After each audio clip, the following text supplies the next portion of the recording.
لیکن اپنے شرعی امیر کی نافرمانی نہیں کر سکتے ہیں جس دن ہم نے اپنے امیر کی فرما برداری کا کلادہ اپنے گلے میں رکھ لیا، دنیا کی کوئی طاقت ہمیں دیکھنے کی حماقت نہیں کرے گی۔ جنگی پیدا کرنے کی ذات پات کی تفریق نے ہمیں کمزور کر دیا ہے۔ علامہ نے کہا تھا ملک ایک ہے اس قوم کی، نقصہ بھی ایک ہی سب کا نبی، دین بھی، ایمان بھی ایک، ہر بات بھی اللہ بھی، خدا بھی ہو۔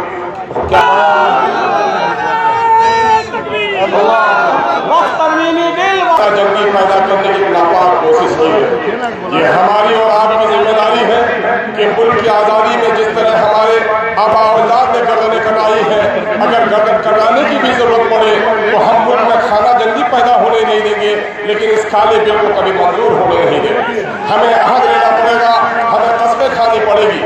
میں کیا کہوں، ہمیں تو کہا گیا تھا واعتصموا بحبل اللہ جميعا ولا تفرقوا، کہ تم اللہ کی رسی کو مضبوطی سے پکڑ لو اور تم تفرقے میں مت پڑو۔ لیکن یہ جو حالات ہوئے ہیں، ہمیں احتساب کرنا چاہیے کہ کہیں نہ کہیں ہماری صفوں کی درار نے ہمیں بے وزن کیا ہے۔ اس بے وزنی کے نتیجے میں اس ملک کی آزادی کے لیے گردن کٹانے والی کے نسلوں کے ساتھ میں سیمانچل سے تعلق رکھتا ہوں۔ کچھ دیوانوں اور پاگلوں نے ملک کا بنٹوارا ہندوستان اور پاکستان کے روپ میں کیا تھا۔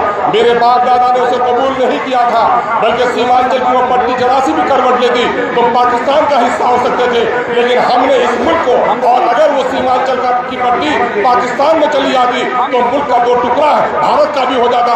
بھارت کو مسلم بنانے کے لیے، بھارت کو مضبوط بنانے کے لیے ہم نے قربانیاں دی ہیں، لیکن جو لوگ انگریزوں کی قدم بوسی کرتے تھے وہ لوگ آج ہم پر انگلیاں اٹھا رہے ہیں۔ میں یقین جانیے آج ہماری داڑھی کو نشانہ بنایا جا رہا ہے، ہماری ٹوپیوں کو نشانہ بنایا جا رہا ہے، بیٹیوں کے حجاب پھاڑے جا رہے ہیں۔ وہ سارے عمل جس سے فقہ پرستوں کو متحد کیا جا سکتا ہے وہ سارا کر رہے ہیں۔ لیکن میرے نوجوانوں اور عزیزوں، اگر یہ کالا قانون، کالا بل اگر قانون بن گیا تو آپ کو زندگی میں بھی ہم چین سے نہیں جی پاتے ہیں، قبرستانوں میں بھی ہم کو چین سے رہنے نہیں دیا جائے گا۔ نہ جانے کتنے بلڈوزر چلیں گے قبرستانوں میں، نہ جانے کتنی خانقاہیں برباد کی جائیں گی، نہ جانے کتنے مسجدوں میں تالا لگیں گے۔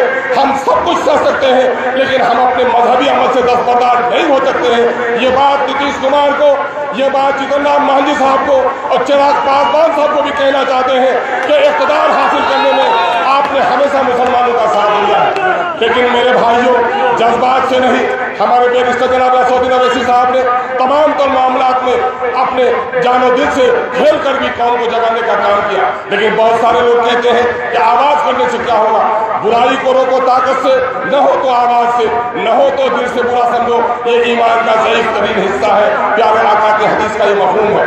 آج ہماری بے وزنی اس لیے ہوئی ہے کہ ابو المحاسن صاحب سجاد علی الرحمٰن نے جو امارت شریعہ کا تصور دیا تھا، خلافت کی بربادی کے بعد ہندوستان میں ایک خلافت کو قائم کرنے کی کوشش کی تھی، اس کا منشا یہی تھا کہ اسلام بغیر جماعت کے نہیں، جماعت بغیر امامت کے نہیں، امامت بغیر اطاعت کے نہیں۔ آج ہماری جماعتوں میں انتشار ہے، مسلکی اختلاف نے، برادری کی ذات پات کی تفریق نے ہمیں کمزور کر دیا ہے۔ علامہ نے کہا تھا ملک ایک ہے اس قوم کی، نقصہ بھی ایک ہی سب کا نبی، دین بھی، ایمان بھی ایک، ہر